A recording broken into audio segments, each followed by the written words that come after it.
Life is like a river. It passes through many stages, many obstacles, yet it keeps flowing. And like the river, the purpose of life is the adventure of the journey, not its destination. Welcome, ladies and gentlemen, to the program Dr. Tapaswini's Corner. Well, that's me, and I work as a head and neck oncosurgeon at the Fortis Hospital.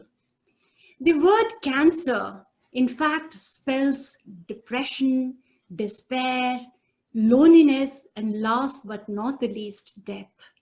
But are there cancers which are biologically better and could be coined as good cancers? And that's the story of thyroid cancer. So, sharing facts and views about this disease, we have our expert today, Dr. Deepak Sareen, currently the Director of Head and Neck Oncosurgery, Medanta, the Medicity at the NCR. You are a trained surgeon from the All India Institute of Medical Sciences and from the University of Miami, Florida. You've worked with reputed institutions like the Sir Gangaram Hospital and the Artemis. Welcome, Dr. Deepak. Warm welcome to all our viewers. As I understand, we are being transmitted not only in India but outside as well. So a very warm welcome to everybody to your show, and it's a pleasure to be here. So we often, pacify our patients, stating that if God was to give us cancer, we would pray to have it in the thyroid gland. Why do you think it's a good cancer? So I think when we look at thyroid cancers, we are looking at a really wide spectrum of diseases. On the one end of the spectrum, we have the most common variety, that's papillary thyroid cancer, one of the most indolent, slow-growing cancers with an exceedingly good cure rate. And the other end of the spectrum is anaplastic cancer, which is one of the most devastating and most difficult to treat cancers, with almost always dismal outcomes to treatment. Now, fortunately, papillary thyroid cancer, or the good thyroid cancer, is by far the most common. That's about 80% of all thyroid cancers we treat. Hence the saying that if God were to give me a cancer, I pray that it be papillary cancer. I think that's by and large true. Yeah, so that's good news for all our patients, for all, especially our thyroid cancer patients. Giving every positive thought to them is like a silent prayer. It changes, every individual's life. So the past 3 decades has been seeing, there's a rise in the trend of thyroid cancer. So what do you think is the possible cause behind? So as you said, we've all seen an increasing trend. Certainly, I've noticed it in my practice, and so is all of us. Data from the West will tell us in the US, in 3 decades, the incidence has gone up 3 times. If we look at limited data that's available from India, we have about a 50% increase in these cancers over 10 years. And some of the most dramatic increase was seen in Korea, where you had a 7-fold increase in these cancers from the early 2000s onwards. And when we reflect into these reasons, we get a sense of why we are seeing a greater number. A large number of why we are seeing more is because we are detecting more. We're detecting because of various tests that are run.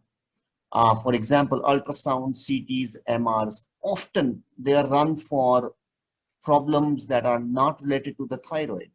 A person may visit his doctor for a different problem, a chest problem, a neck pain, get a scan, and that picks up a thyroid cancer.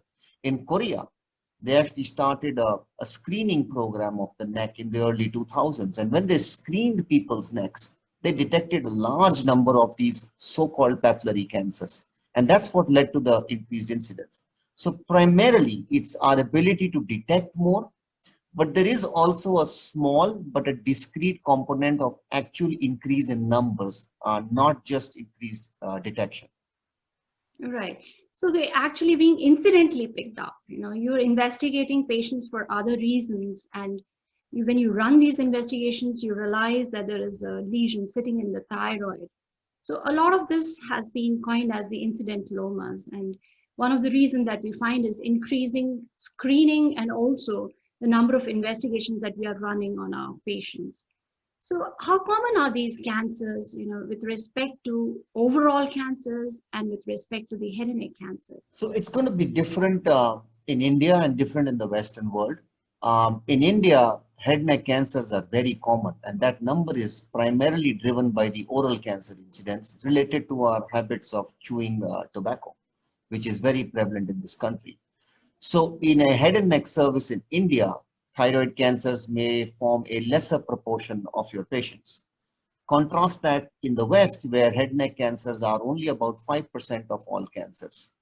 Thyroid cancers will be a large proportion of what they treat, not necessarily because the numbers of thyroid cancer are more, but as a proportion, it's a greater percentage of patients visiting their clinics. So 30 to 40% of most of our cancers have become lifestyle-based diseases. Is that true for thyroid, or does thyroid have some other etiology cause behind? So unlike a lot of cancers, and particularly, tobacco-related cancers, thyroid cancer is in contrast. So we don't have any known environmental or lifestyle factors that necessarily contribute to thyroid cancer. Probably the best studied etiological factor is exposure to radiation. In the early 50s, radiation was used to treat a lot of benign diseases, including tonsillitis. And a lot of children were exposed to radiation in treating these conditions. At that time, unknown what long-term side effects can happen from this. And a lot of these children went on to develop thyroid cancers. Similar patterns were seen also where accidental exposure to radiation has happened. For example, when the atom bombs were dropped on Hiroshima and Nagasaki, and when the Chernobyl leak happened in 1986, as early as 5 years after the exposure to radiation, an increased incidence in thyroid cancers was seen. And this is primarily in people who are, let's say, less than 20 who were exposed to the radiation. So primarily, if you're young and get exposed to radiation, you have an increased risk of developing a thyroid cancer. I think for most of us, this is not a relevant causative factor, because most of us will not be exposed to, at least knowingly exposed to high doses of radiation for us to worry about. But certainly those who work in professions that put them at risk, and if you're ever exposed to an accidental exposure, then you need to take care. So how about doing a lot of radiological investigations like X-rays and CT scans? Do they also influence this disease? So, the incidence is primarily related to the exposure to radiation, the quantum, but also to the duration of radiation. In the atomic bomb explosions, it was a single point exposure to radiation instantly.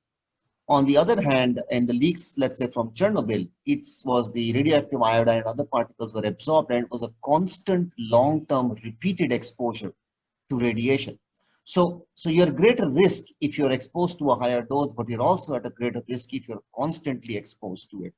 I don't know if there is a safe limit, but I think even if you work as an X-ray technician or if you're constantly being exposed, as long as thyroids are being shielded and you being protected from the effects, you should be safe. Okay. So any genetic correlation do we find in thyroid diseases? Does screening, so do we need to screen if there are thyroid cancer patients in the family? And how does one go about doing it? Thyroid cancer, again, as I said in the beginning, it's a wide spectrum of many different cancers. And one of those is medullary thyroid cancer. Now, that's a cancer that's well known to have a genetic predisposition, and there is a familial variety. Familial meaning it runs in families. About 25% of medullary thyroid cancers are actually familial and will run in families. And today, science has progressed to the point we can actually screen for a gene that causes this. That's the RET, or the RET oncogene. And in patients with medullary cancer, we can screen them if they have the gene. And in case the index patient is positive for the gene, you can then screen their first blood relatives and see if they are also carrying the gene and therefore are at risk for developing medullary thyroid cancer. However, for the common thyroid cancer, papillary, which is generally when we refer to thyroid cancer, we are referring to papillary. That is by far the commonest variety. A familial predisposition is not very strong. So in general, I would say other than medullary, the role for screening is not needed. Certainly no test-based screening is needed. But a family history should be elicited in the clinic to see is this a rare case of familial papillary thyroid cancer. Right. Dr. Deepak, we get to hear that these thyroid cancers are actually more common in females.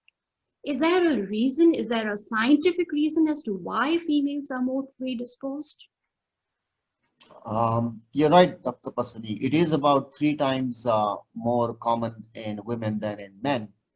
And the highest incidence actually is in an age group of 40 to 50 years. So it's natural to start thinking, are hormonal factors important? And a lot of work was done into looking at the role of sex hormones, which are obviously different in men and women, and also fluctuate during a woman's lifetime. You know, fluctuations during the menstrual cycle, fluctuations during pregnancy. And then to see this is what predisposes women.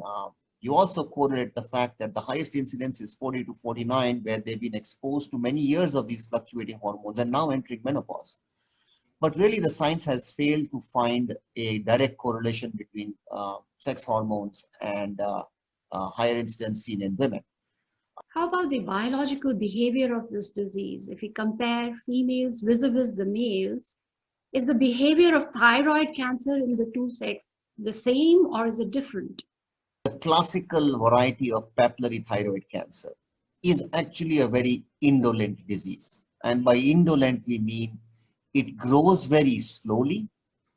And while it can spread in the lymph nodes, it rarely has an aggressive clinical course.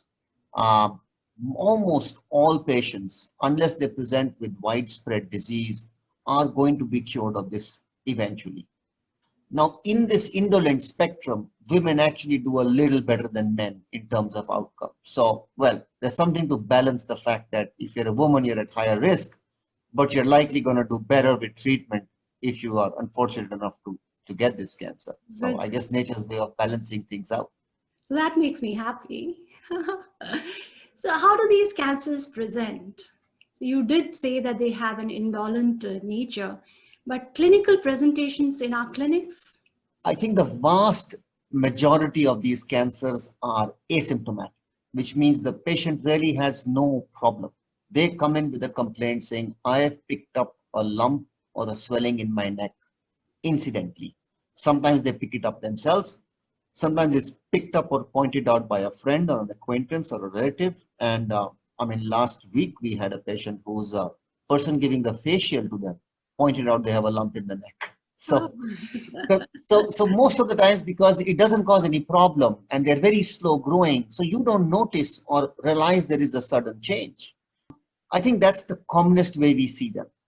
Symptomatic thyroid cancer means the patient actually comes in with a complaint or a symptom is actually rare and only seen if the cancer is very large, has spread in the body, or has invaded the surrounding structures and causing some kind of a dysfunction. But that's a rare presentation. And the third way they present is what you referred to earlier is the incidentaloma, which is the thyroid cancer that's picked up incidentally while you were investigating a different problem altogether. One of the most just bizarre or interesting cases I had was I had a radiologist come into my clinic and she ran her own center, had recently bought a very expensive and a very high level ultrasound machine. So she decided to run a trial on the machine and started to screen her own neck to see how does the machine work. Found a nodule in her neck, tested it. It turned out to be papillary thyroid cancer. Wow. So yeah, you can just you just pick it up sometimes unexpectedly out of the blue in patients, and that's not difficult to understand. Why? Because small papillary thyroid cancer, I mean subclinical or less than 1 centimeter, tiny papillary cancer foci in the gland is very common. A lot of us have it, but because the tumor's slow growing and rarely causes problems, we will go through our lifetimes without even realizing we had this. Yeah. Only some of these will actually grow, progress, and become noticeable to us or to a patient, and they will land up with the doctor seeking treatment. So a large number of humans have subclinical papillary thyroid cancer. They live with it, they die with it, they don't die from it.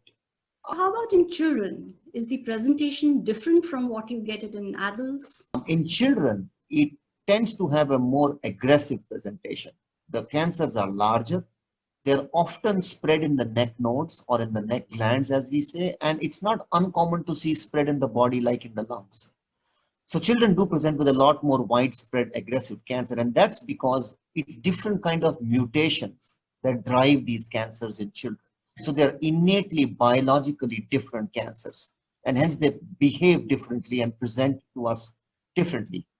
But thankfully, again, nature's way of balancing things. Children do remarkably well with treatment, with almost universal cure rates, even when the disease is widespread in the body. And most, if not all, will go on to lead complete, fulfilling, and happy lives free of cancer. What is the key way to pick up these cancers? When we investigate, we are basically talking how do we investigate a nodule in the thyroid. And again, it's important to understand that thyroid nodules are common. About 10% of these will turn out to be cancer.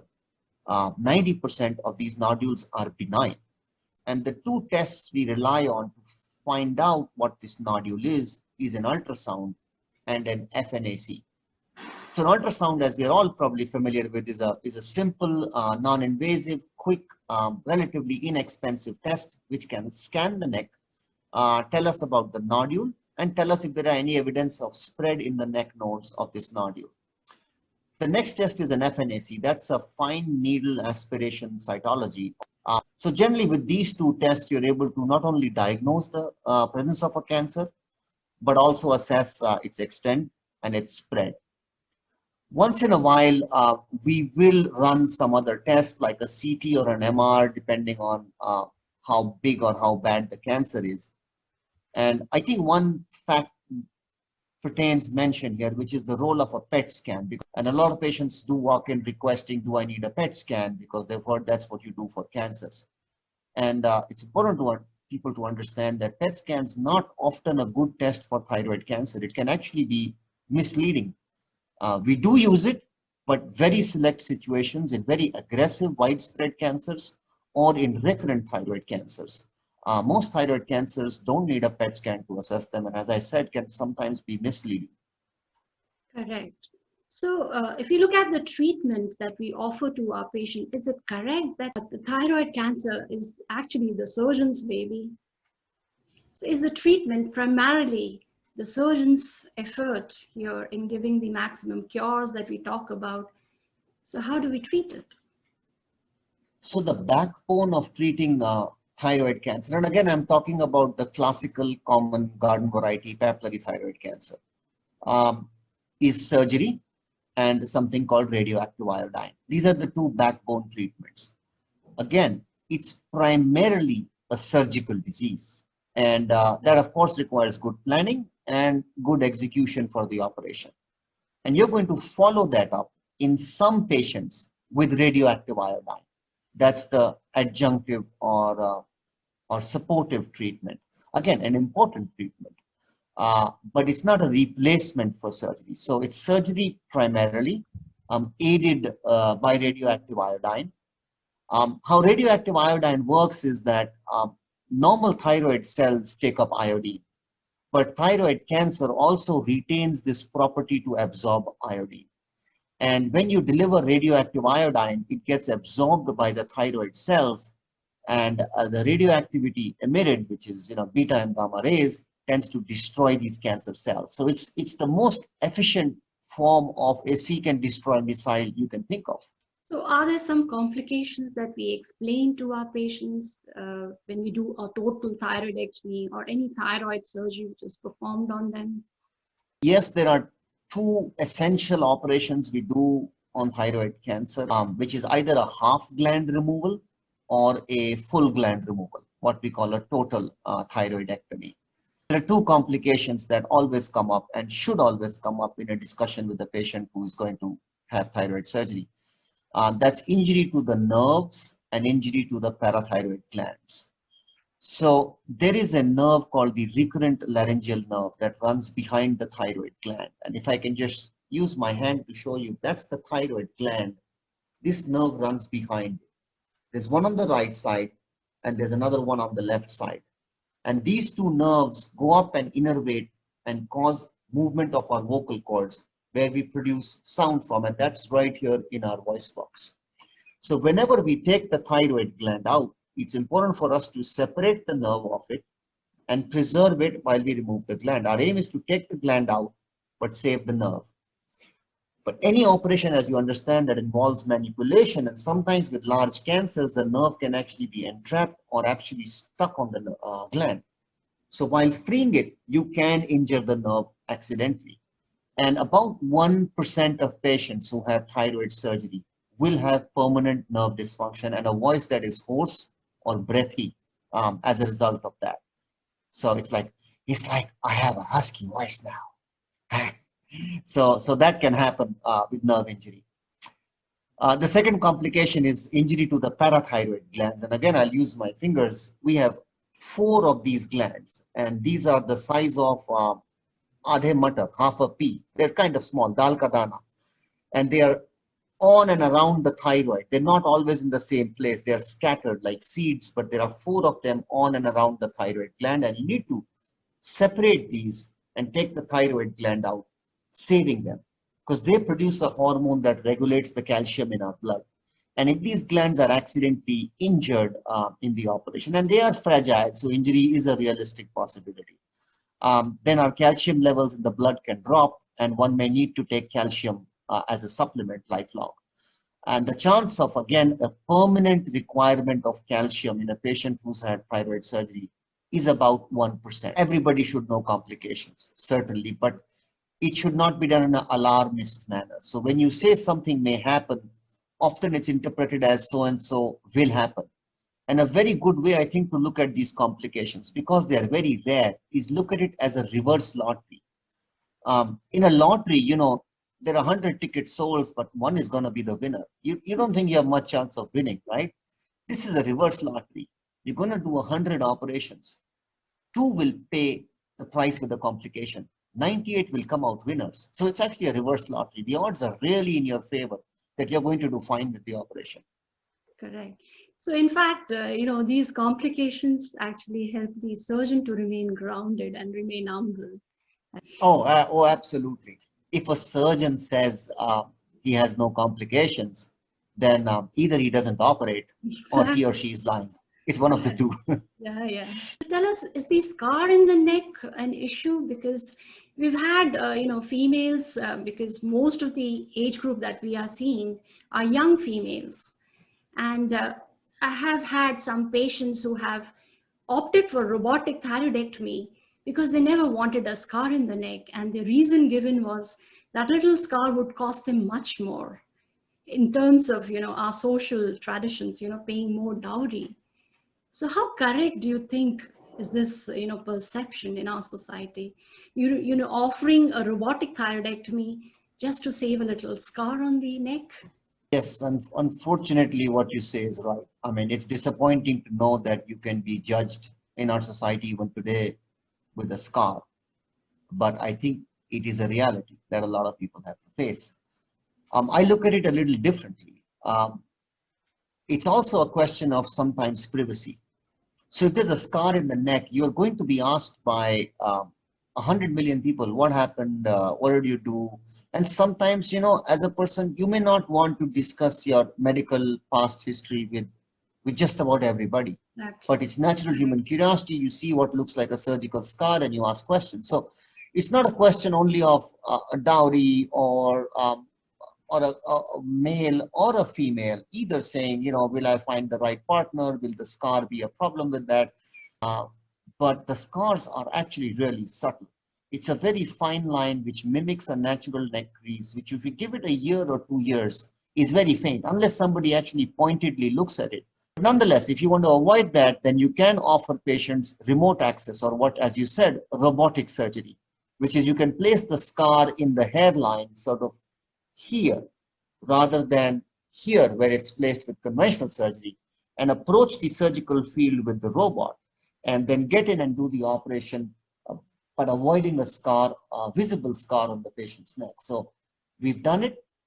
We're very selective on whom we offer it to.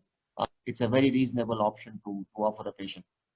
Dr. Deepak, let's look at thyroid cancer during pregnancy. So how does one treat if we have a patient who is pregnant and has thyroid cancer? Very relevant question. I think, especially with thyroid cancer. I mean, you could have any cancer in pregnancy, but with thyroid cancer, there are two things that make it unique in pregnancy. Number one, it's known to enlarge rapidly during pregnancy, and that's because one of the pregnancy hormones, human chorionic gonadotropin, stimulates actually proliferation and growth of the thyroid cancer cells. So the lady may be harboring the cancer before she got pregnant, but it just grows to a size where it becomes obvious in pregnancy, and that's when they'll end up seeing a doctor. That's one. The second is, because the cancer is indolent, not life-threatening, you have to carefully weigh the option between going ahead and treating this surgically versus trying to preserve the pregnancy. So if you detect this fairly early in pregnancy, like in the first trimester, you will often offer surgery in the second trimester, which is the safest period in pregnancy to have an operation. If you detect it later in the pregnancy, like in third trimester, generally you won't rush to do an operation because you may precipitate premature labor and death of the fetus. So if the cancer is innocuous, garden variety, the indolent version of papillary, you'll actually ask the lady to go through her pregnancy and then come back for surgery post-delivery when it's safe for her to have the operation and her child's been born. By delaying this by a few months, you do not compromise the eventual chance of successful treatment, which remains universally very, very high. So post-surgery, we often recommend radioiodine therapy or a radioiodine ablation. So what are the issues with this sort of a therapy? Problems which the patient have to face in future, the side effects, what if the patient is, breastfeeding, or if he wants to conceive? So what are the little informations that we should give to our patients if they are undergoing a radioiodine therapy? So radioactive iodine is relatively speaking very safe, but there are some considerations in childbearing age. You don't want the developing fetus to be exposed to the radioactive iodine because of detrimental effects it may have on the fetus's thyroid gland, or the risk of developing cancers from being exposed to radioactivity in a very, very early developmental stage. So generally, if you've received therapeutic doses, high doses of radioactive iodine, as a woman, you'll be asked not to conceive for at least 6 months and sometimes longer, depending on the dose that's been given. In terms of side effects, it's relatively very safe therapy.